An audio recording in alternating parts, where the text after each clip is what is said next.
দেখুন কেমন আছেন ওমান ভাই? আলহামদুলিল্লাহ, আল্লাহ রাখছে আপনাদের দোয়া, আমার বাদানের দোয়া, আমার দাদা ভাইয়ের দোয়া, আল্লাহ সুস্থভাবে রাখছে। আপনারা আছেন তো ভালো? ভালোই। আপনি কোথায় আছেন এখন? এখন আছি আমার আল্লাহর রহমতে আমার দাদা ভাইয়ের দনিরামপুর দরবারের সাথে।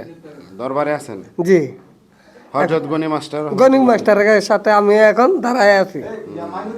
মাজার জিয়ারতে আসছেন? হ্যাঁ জি, মালদা জিয়ারতে আমি এখানে আসছি আর কি।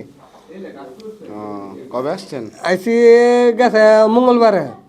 ও, আজকে আজকে বুধবার না, আজকে 9 দিন। মানে যারা যারা আইব তারা যে সুস্থভাবে আসে দোয়া করেন। আলহামদুলিল্লাহ, আল্লাহ আনাইব, আল্লাহ সুস্থভাবে আল্লাহ রাখবো। আল্লাহর কাছে কামনা এদুরে। আল্লাহ হাফেজ। আপনি বিশেষ কাউরে কিছু বলতে চান? না ভাই, আমি কিছু আর বলতে তো চাই না, কেন এখন যা বলা তাই আপনি বড় ভাই আছেন, তাই আপনি বলতে পারেন। আপনার এলাকার কাউরে কিছু বলতে চান? না জি না, আমি কারো আমাদের কথা। দরবারে পীর ভাই কাউরে আসতে চান, আসতে বলতে চান? হ্যাঁ, আর তো ইনশাল্লাহ আসবো আল্লাহর মতে। নাম উল্লেখ করেন কয়জনের, কার কার নাম জানেন?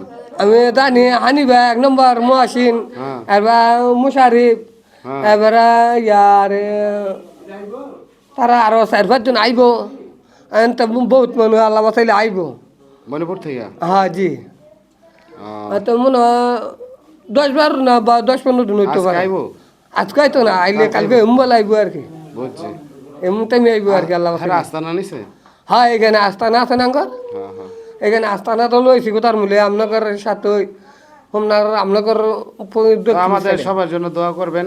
আলহামদুলিল্লাহ। আল্লাহ আসসালামু আলাইকুম। ওয়ালাইকুম সালাম রহমতুল্লাহি ওয়া বারাকাতুহু।